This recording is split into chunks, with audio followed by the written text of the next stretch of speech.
Everybody, thanks for joining me. Let me wipe that down. This place gets dusty out here. There's nothing really, sorry, y'all. There's really nothing that I can do about it. So I got another request from Jennifer Harrison. Thank you again, Jennifer. I just did the one about the farmer finding the missing girl, which was an awesome story.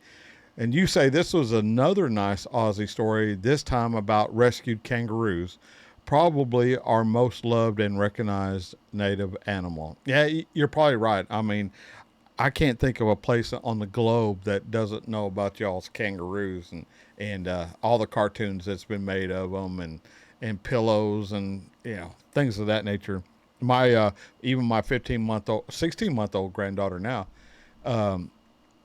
knows what a kangaroo is. She can't say it, but she can get close to it, and so that's pretty cool. So anyway, let's get into the story. Let's go to the intro first, then we'll get into the story, and then I'll meet you somewhere in the middle. Here we go, y'all.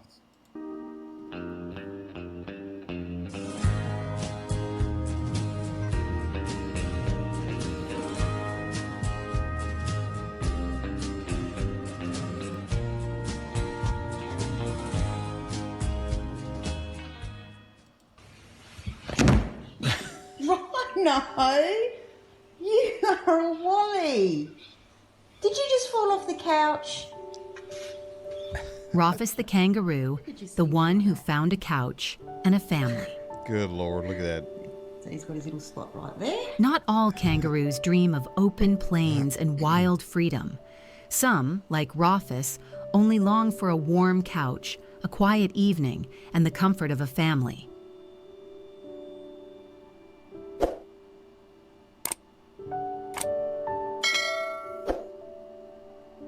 It's a big old dog, man.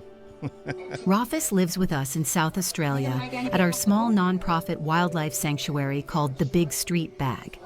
My husband and I have been running this sanctuary for years. It's a safe haven for rescued animals, kangaroos and wombats who, for one reason or another, can't survive on their own. We care for 26 kangaroos and 2 wombats, and every one of them holds a special place in our hearts. Can you help him, Bubble? You helping me? How cute. Are you helping? But Rufus is something else. He came to us when he was just 8 months old, too young, too fragile to make it in the wild. Like many orphans, he was scared, confused, and desperate for warmth. We took him in, gave him shelter, bottle-fed him, and slowly, he began to trust us. What we didn't expect was how quickly he would become more than just another rescued kangaroo. He became family. You are a little madam. Do you know these things? Do you know these things?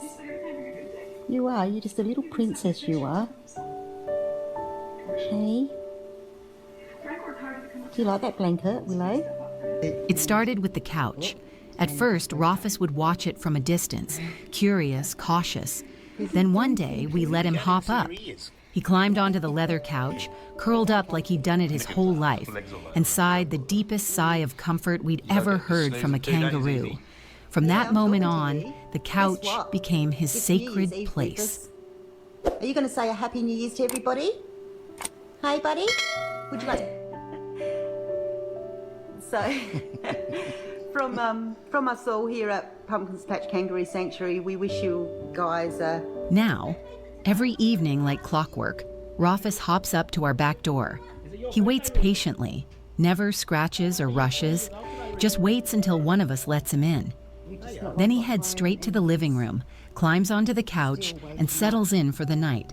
Sometimes he naps. Other times he watches TV with his head slightly tilted, like he's genuinely interested in what's happening on screen. It's funny. It's adorable. And honestly, it's beautiful. In Budapest, Scott Talbot, her coach, son of Don Talbot, a legendary figure in Australian swimming. We started filming Rufus simply because he brought us joy. But when we posted a few clips online, we were stunned by the response. People everywhere fell in love with him. Rufus became an internet star, a symbol of second chances and proof of what happens when animals are given love, patience, and a safe place to be themselves. Oh. I'm just so grateful to be standing here. You know, dreams come true. So Oh, look at the face on it. it's gonna come true. Are you scratching your nutless nuts? Yeah. You go back to... If you're enjoying his story so far, consider sharing it or subscribing to our channel. Each new supporter helps us care for more animals. Let me stop it right there. What a cute little animal, man. And I know they can be, they can be an adversary for sure out in the wild, but it's probably just like any other wild animal that you domesticate, from a baby, that I mean, inherently he still has some traits that he could probably get pissed off, but what she had just said, scratching his what that weren't there, that might calm him down as he ages, into his whatever a kangaroo adult or adolescence is. He might not be as aggressive and still just be this, hey, I just want to hang out on the couch and chill out. I don't know, man. I don't know anything about kangaroos other than, what we've seen on TV. We used to have a TV show that came on Sundays, and Omaha's, man, I can't remember the name. Something about Omaha's Wild something. And it was always about animals in the evening. This was back in the 60s and 70s.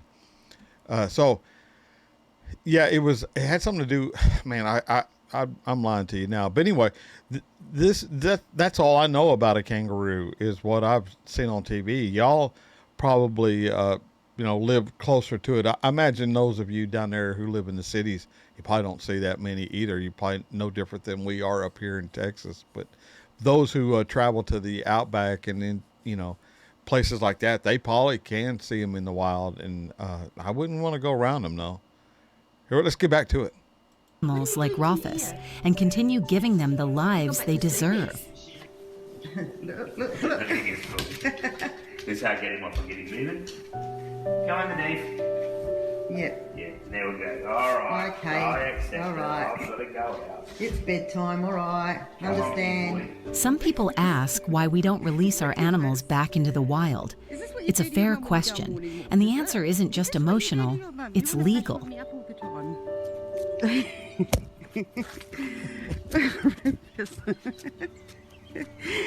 Oh, Rufus, you're a funny boy. And off he goes.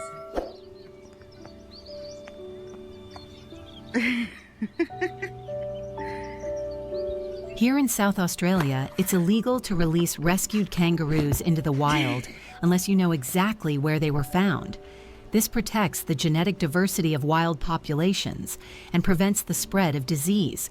But even if it were legal, we know in our hearts that Rufus wouldn't survive out there.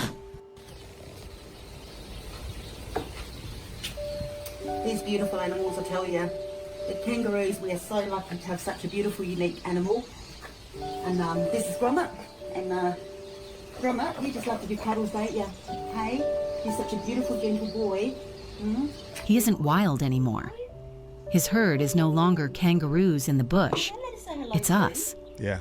His comfort isn't in the shade of eucalyptus trees. It's in the arms of the people who raised him.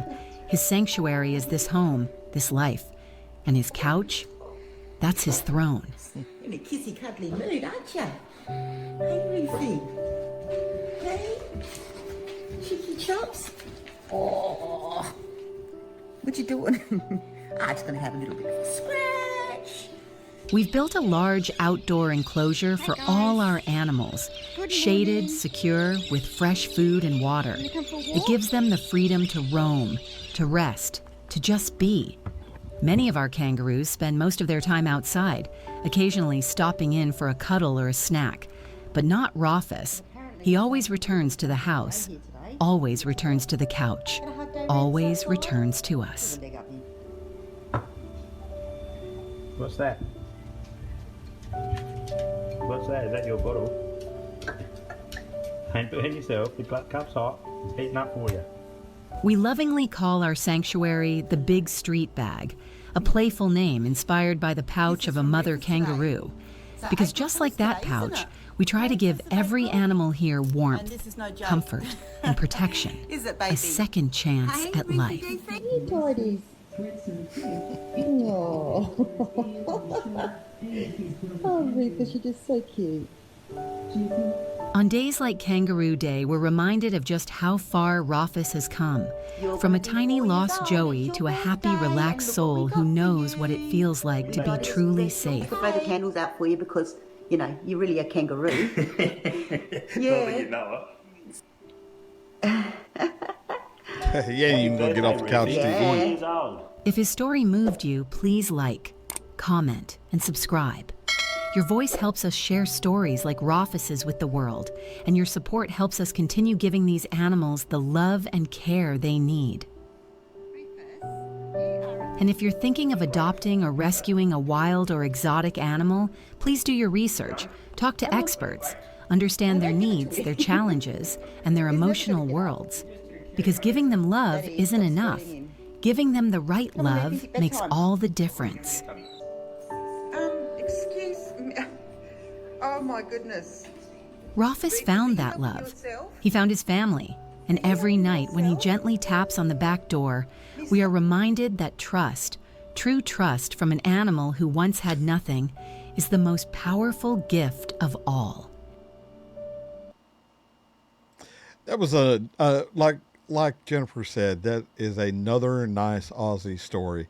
And I'm glad there's people like that out there. One, who has the knowledge on how to take care of these animals, and two, that has the love, enough love to give to their family, but enough love left over to give to these poor animals. That, like she said, or whoever said in this, the narrator, it's illegal to release them because of the genetic. You don't want to cause harm to other wilder animals, and these animals are not missing anything, so I've seen people get up in arms about, free the alligators or free the crocodiles.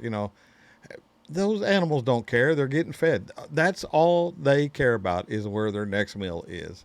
And you show them love, just be careful. You got to remember they are wild animals at heart, But, you show them love and feed them every day, then, all they do is eat and sleep. I mean, that's the life of an animal. They don't think any further than that. So, I mean, these people are doing God's work. So, yeah, man, that's going to do it for me. So, till I see y'all again, I'll catch you down the road. Let's go in the outro. Bye, y'all. And be sure and come back and see another one. Bye now.